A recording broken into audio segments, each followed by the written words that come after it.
Bienvenidos. Hoy nos vamos a meter en un lugar fascinante y a la vez un poco misterioso, el interior de nuestra propia cabeza. Vamos a hacer una exploración profunda de esa maquinaria primitiva que, sin que nos demos cuenta, está impulsando nuestras decisiones más viscerales, nuestros miedos más extraños y nuestros deseos más intensos. Y creo que todo este análisis se puede resumir en una sola pregunta, una que es, bastante potente. ¿Qué pasaría si esa parte interna que intenta protegernos fuera, en realidad, la misma que nos está saboteando?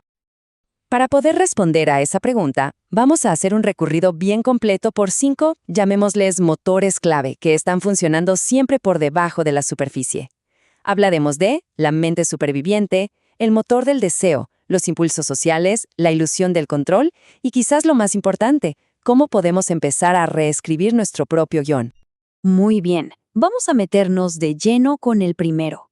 Hablemos de la mente superviviente, que es básicamente nuestro sistema de alarma prehistórico. A ver, imaginen esto. Tenemos un software, una arquitectura mental superantigua, que se formó con un solo objetivo: mantenernos con vida frente a un peligro físico real.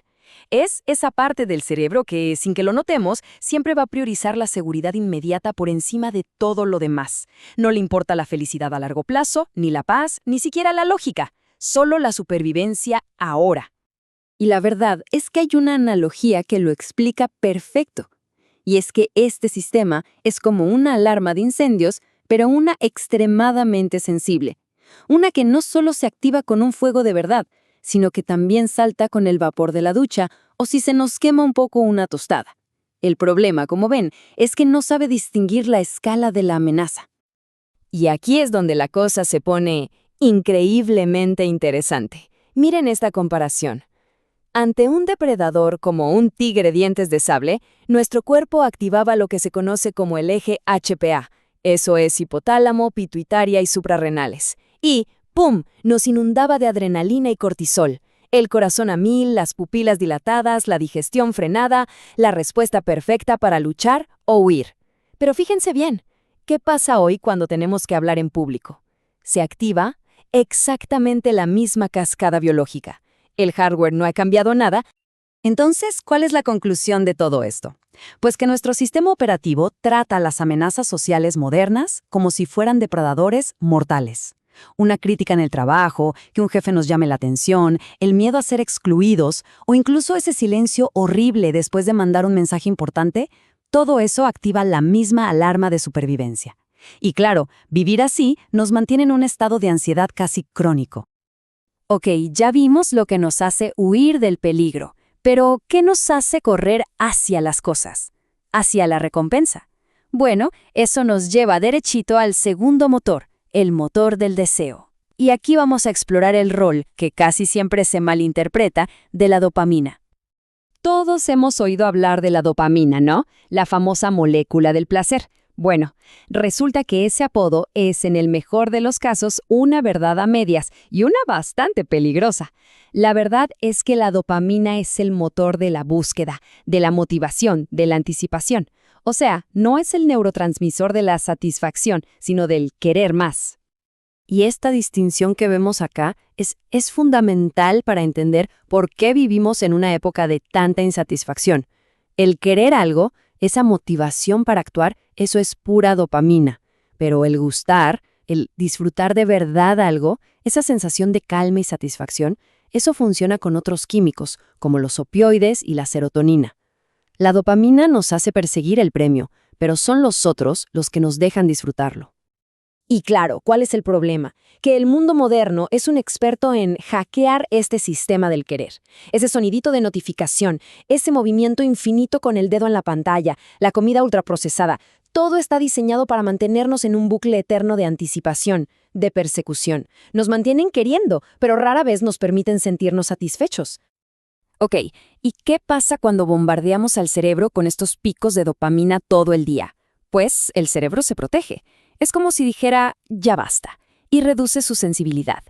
El resultado es que nuestro nivel base de dopamina cae, y eso nos lleva a la apatía, a la fatiga motivacional. Por eso actividades más tranquilas y de bajo estímulo como leer un libro o tener una buena conversación, de repente se sienten aburridas. No nos dan ese chute rápido. Muy bien, ya cubrimos el miedo y el deseo a nivel individual. Pero no somos seres aislados, vivimos en grupo. ¿Qué pasa cuando entramos en el juego social? Bueno, para eso tenemos que hablar del tercer motor, los impulsos sociales, esos instintos profundos de estatus y pertenencia que definen a nuestra especie.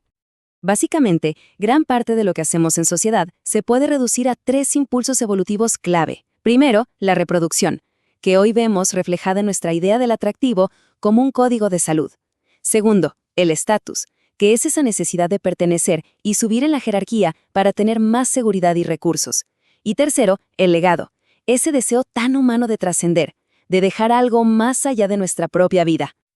Y de estos 3, hay uno que en el día a día moderno es, potentísimo, el estatus.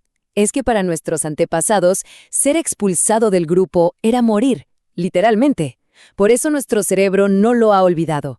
Todavía hoy trata una crítica, un daño a la reputación o simplemente sentirse ignorado como una emergencia de vida o muerte. Y al hacerlo, ¿qué creen que activa? Exacto, la misma alarma prehistórica de la que hablamos al principio. Ok, tenemos una alarma de supervivencia súper sensible, un motor de deseo que nunca se apaga y unos impulsos sociales que nos dominan. ¿Cómo se le da sentido a todo este caos interno? Bueno, aquí entra nuestro cuarto elemento, la ilusión del control, y la historia que nos cuenta nuestro narrador interior. Pensemos en que dentro de la cabeza hay una especie de cronista, de narrador, y este narrador tiene un trabajo muy importante: tomar todo el ruido, emociones, impulsos, recuerdos sueltos, y tejerlo, convertirlo en una historia con sentido, en un relato coherente. Su trabajo no es reportar la realidad, es interpretarla. Y aquí está la clave de todo, que se resume en esta frase: preferimos la coherencia a la verdad fría. O sea, a este narrador no le importa tanto lo que pasó de verdad, lo que es objetivamente cierto. Le importa que la historia que nos cuenta sea consistente, que tenga lógica interna. ¿Por qué? Porque una historia coherente, aunque sea falsa, nos da una sensación de control sobre el caos. Y para mantener esa historia intacta, el narrador tiene una herramienta favorita, su as bajo la manga, el sesgo de confirmación. ¿Qué es esto? Es súper simple. Es la tendencia a prestarle atención solo a la información que confirma nuestra historia y a ignorar o minimizar todo lo que la contradice. Es el mecanismo que nos encierra en nuestras propias ideas. El problema es que esta necesidad de control y coherencia a toda costa, nos causa un montón de sufrimiento. De ahí nace la culpa por cosas que estaban fuera de nuestro control. O esa voz interna súper crítica que intenta corregirnos todo el tiempo para que no vuelva a pasar algo malo. O la famosa parálisis por análisis, cuando nos quedamos atrapados planeando y planeando solo para no enfrentar la incertidumbre de actuar. Ok, el panorama parece un poco desalentador, ¿verdad? Motores antiguos, un narrador que inventa historias. Entonces, ¿estamos condenados a ser marionetas de nuestra propia biología? Para nada. Y eso nos lleva a la parte final, y la más importante de esta exploración: reescribiendo el guión. Y esto es lo más importante de todo. Ser conscientes de estos motores no es una excusa, no es para decir, es que sí estoy programado. No, es exactamente lo opuesto. Entender las reglas del juego es el primer y más crucial paso para poder empezar a jugar mejor, para tener una influencia consciente sobre ellos. Entonces, ¿cómo se empieza? Aquí hay una especie de hoja de ruta. El paso 1, identificar la trama dominante. O sea, ¿cuál es esa historia negativa que el narrador repite una y otra vez? Hay que ponerle un nombre: la historia del fracaso, la historia de la víctima, lo que sea. 2. Ensayar alternativas. Buscar activamente pruebas que contradigan ese viejo guión. 3. Y este es clave: externalizar el problema. Separar la identidad del problema. En vez de pensar soy una persona ansiosa, pensar estoy sintiendo la influencia de la ansiedad. Ese pequeño cambio crea una distancia gigante.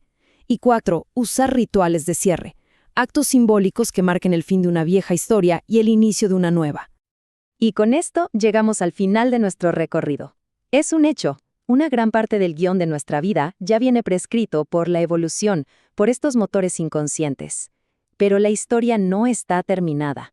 Y la pregunta final, La que de verdad importa es si estamos listos para agarrar la pluma y empezar a editar.